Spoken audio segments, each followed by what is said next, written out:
Hi course directors, this is Erin and I want to show you what it will look like the first time you go to put scores into League Golfer.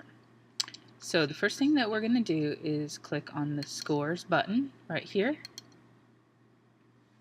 And after we click on scores, you'll have a window that says enter scores for next event and you'll click that.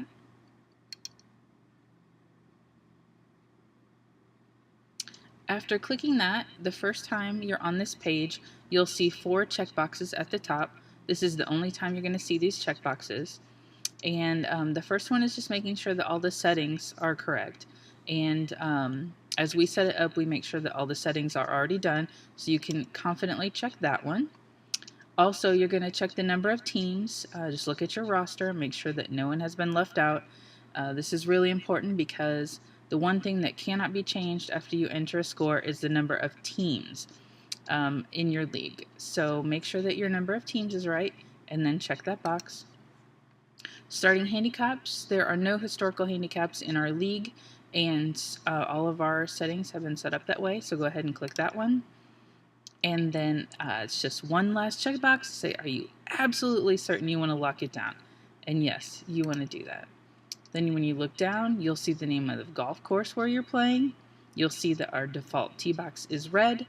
You'll see the date that it's played. And as you can tell, I've set up just a sample league to show you guys how to work through the system. And so we have some very famous players playing today. And you want to choose your holes. You're going to choose either front 9 or back 9, depending on which 9 holes you play. I'm going to say that they played the front 9 today.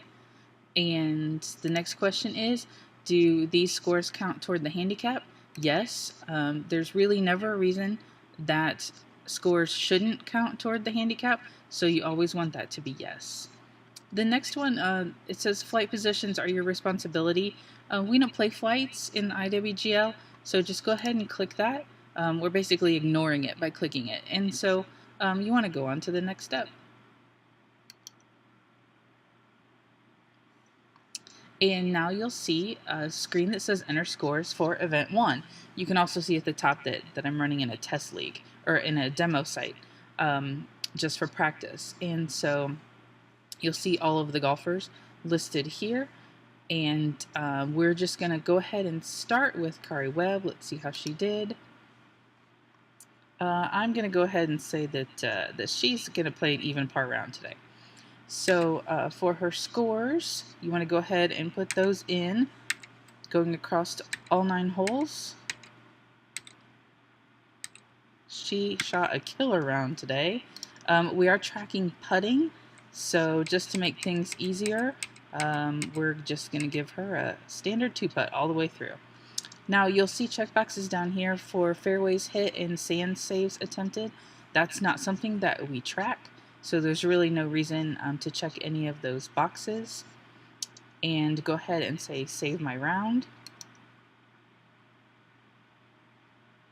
And that's all you need to do to put in someone's scores. Now you'll see we're back to the page with all the golfers listed. And then we would go right on to the next golfer, which would be Michelle Wee. And we would enter her round. So I hope that takes care of every question that you have. And that is how to input your scores on the first night of play.